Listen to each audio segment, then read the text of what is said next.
Hey, what is happening, guys? It is Curtis, and welcome back to another episode of Minecraft. This is episode 9, and I am speaking over the video this time because the audio was garbage once again. It contained clacks from my keyboard, it contained noise from my fan, and extra noise from the Discord, and so it just was not very compatible with a YouTube video. But in this video, my friend T and I will be searching for a stronghold, so we're following an Eye of Ender.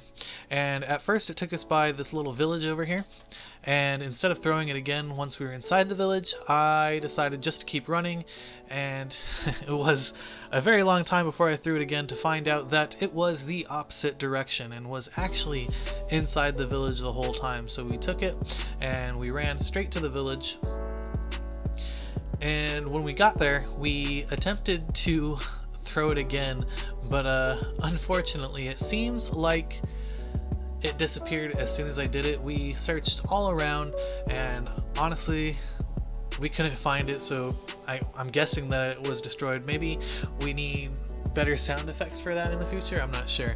But we searched high and low, inside of buildings, on top of buildings, and that was just to no avail. We were not able to find it. So instead we just started digging down once daylight hit, and everything was going fine and dandy until T decided to jump down into the hole with me, and it prevented me from mining, and so I tried to get her out, or at least get myself out, but every time I put the water bucket down, she started swimming up too, and it ended up blocking me from being able to put down the water myself. And so it took about maybe 10 minutes to finally get out, and it was just a very bad time. I tried telling her many times, hey, just wait down here for like a few seconds while I set this up, but no, it did not work. Eventually I was able to get out, and once that happened, I waited a bit, and she did not come up because she had already started mining.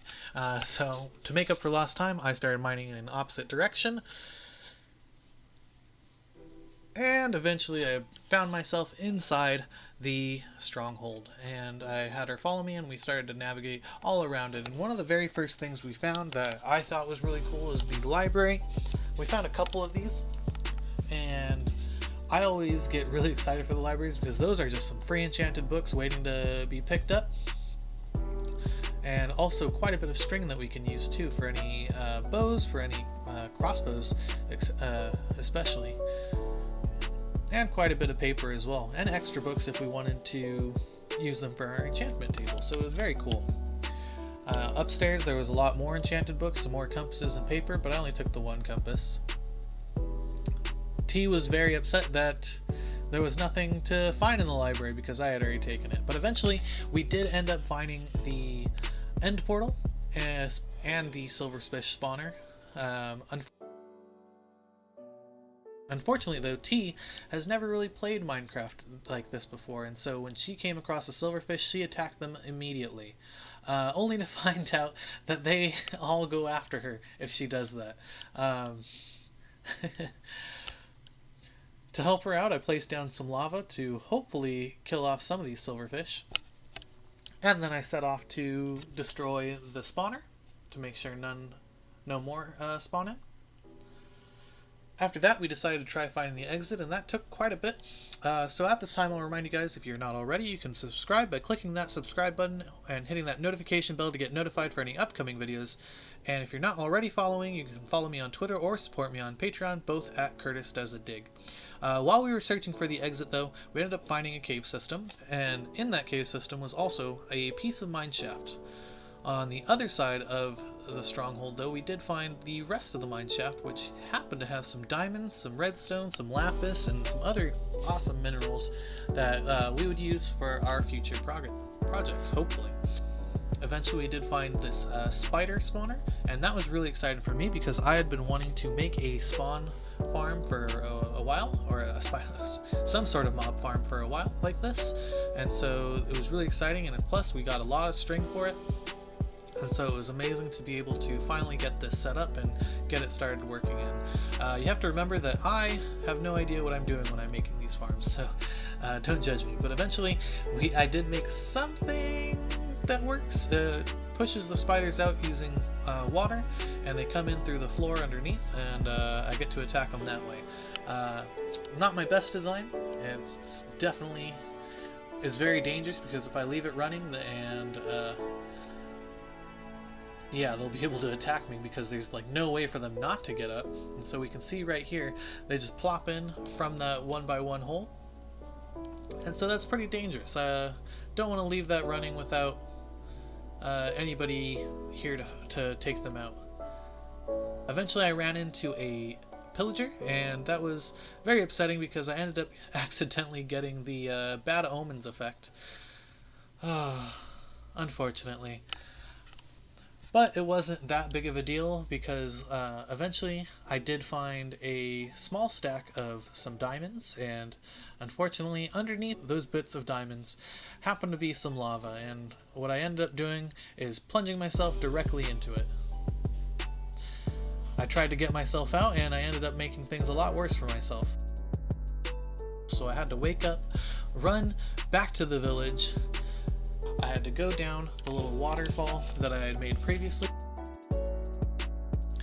and then I had to try navigating all throughout the Stronghold to find this mine shaft, and that really didn't work out too well for me. I got lost very easily and I was not able to find my way back to the mine shaft. Luckily for me, at some point I was able to see T's name, and so we started digging towards each other in hopes that I would be able to get at least some of my stuff back. She said not all of it was salvageable, but at least some of it was.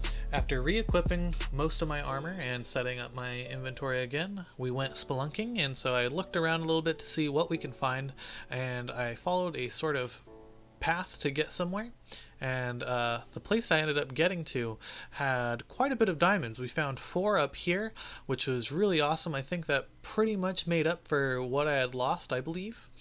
And then while still looking around, we ended up finding quite a bit more just from tunneling through the underground. And I wasn't expecting to find some this quickly, but we ended up finding quite a bit more.